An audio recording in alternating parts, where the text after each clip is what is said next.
बिस्मिल्लाहिर्रहमानिर्रहीम। अस्सलाम वालेकुम my dear students, I am Rahul Mann, your science teacher.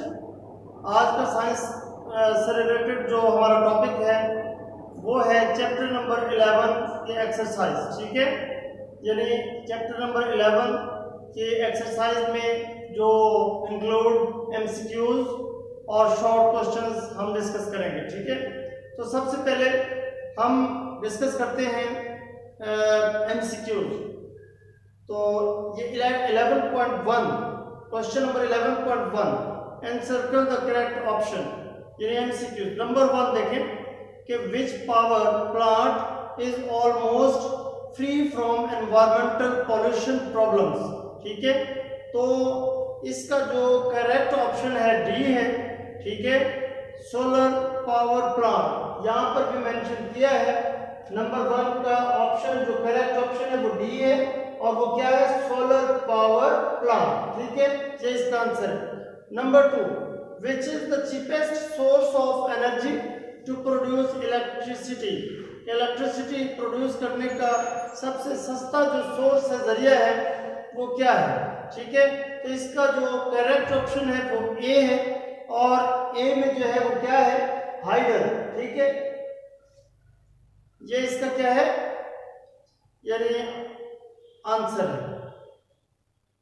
MCQ number 3, electronics is the branch of physics that concerns with the behavior and control of motion of, यानी इसका जो correct option है वो electrons है, B.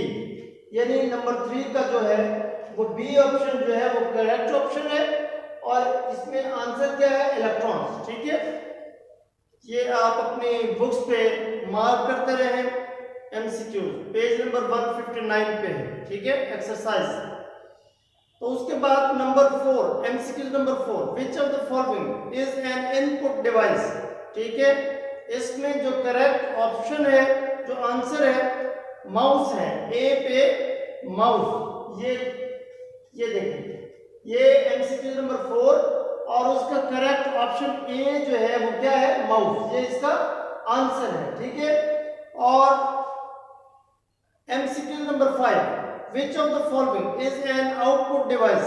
तो इसका जो करेक्ट ऑप्शन है वो भी ए है, और उसमें क्या है? प्रिंटर है। ठीक है, ये देखिए नंबर 5 एमसीक्यू, और उसका जो यानी करेक्ट ऑप्शन है वो ए है, और वो क्या है? प्रिंटर। ठीक है, इसके बाद MCQ number 6, the component which converts AC into DC is called. इसका जो करेक्ट ऑप्शन है वो क्या है? Semiconductor diode.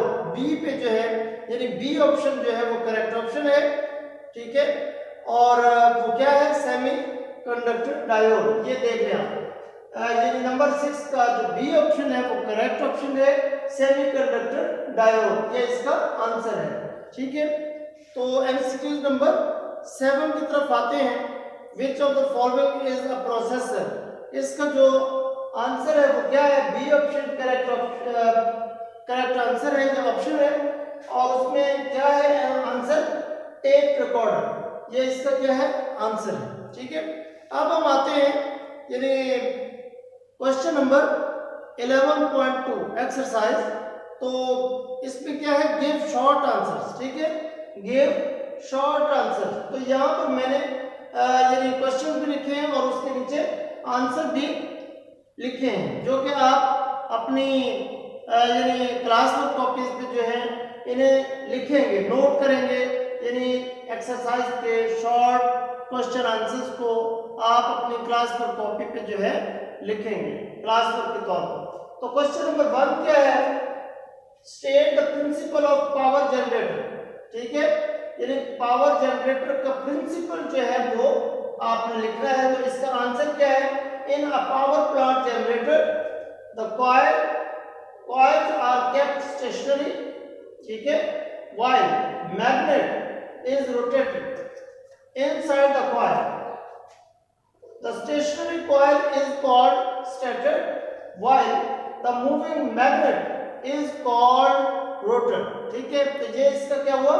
आंसर हुआ, यानी क्वेश्चन नंबर 1 का ये क्या है? आंसर है। उसके बाद हम आते हैं यानी क्वेश्चन नंबर 2 की तरफ। क्वेश्चन क्या है, what are input devices, give at least 3 examples. ठीक है, तो सबसे पहले हमने बताना है कि यानी इनपुट डिवाइसेस क्या होती हैं और फिर इसकी 3 एग्जांपल्स कम से कम देनी है। तो यहाँ पर मैंने क्वेश्चन नंबर 2 का आंसर लिखा है जो कि आप भी नोट करेंगे। Any device that changes non electrical energy into electrical energy, ठीक है, in an electronic system is called an input device. तो ये तो इसकी डेफिनेशन हो गई और एग्जांपल्स में आप क्या लिखेंगे, माइक्रोफोन, ठीक है, electronic camera, keyboard and mouse. तो ये इसकी एग्जांपल्स हैं इनपुट डिवाइसेस की। उसके बाद question number 3, what are output devices, या आउटपुट डिवाइसेस क्या होती हैं, गिव एट लीस्ट 3 एग्जांपल्स, कम से कम जो है इसकी भी 3 एग्जांपल्स देनी है। तो सबसे पहले इसकी डेफिनेशन देखें आंसर में, an output device converts electrical energy into other forms of energy. ठीक है, तो ये तो इसकी क्या होगी डेफिनेशन। ठीक है, और एग्जांपल्स में आप क्या लिखेंगे, लाउड स्पीकर, मॉनिटर, प्रिंटर। ठीक है, तो ये इसका आंसर हुआ। उसके बाद क्वेश्चन नंबर 4 क्या है, what is the difference between AC and DC, यानी अल्टरनेटिंग करंट और डायरेक्ट करंट के दरमियान डिफरेंस लिखना है।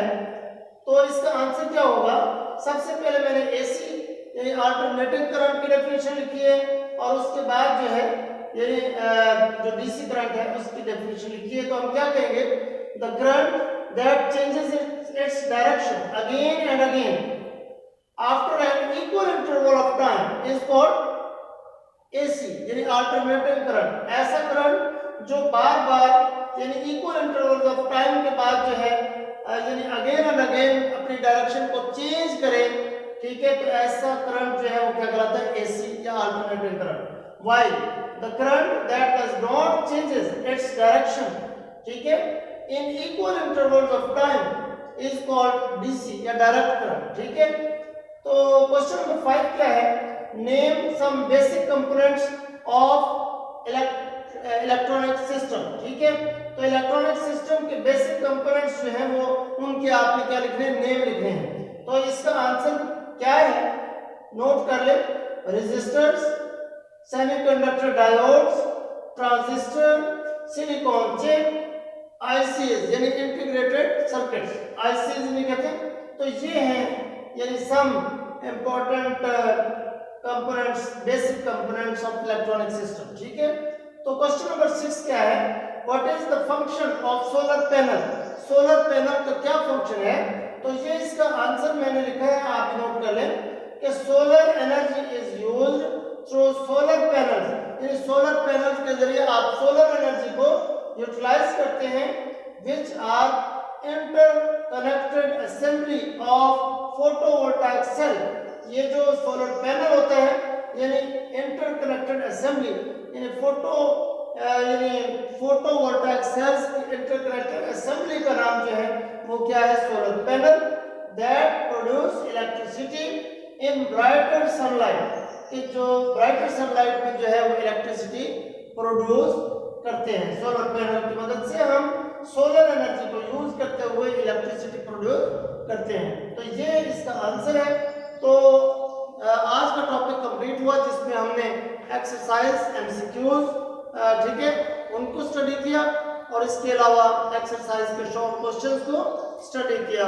उम्मीद है आज का टॉपिक क्लियर हो गया होगा। अगर इस टॉपिक के लिहाज से अगर कोई भी प्रॉब्लम पेश आए तो आप मुझे मेरे व्हाट्सएप नंबर पर कांटेक्ट कर सकते हैं। अल्लाह हाफ़िज़।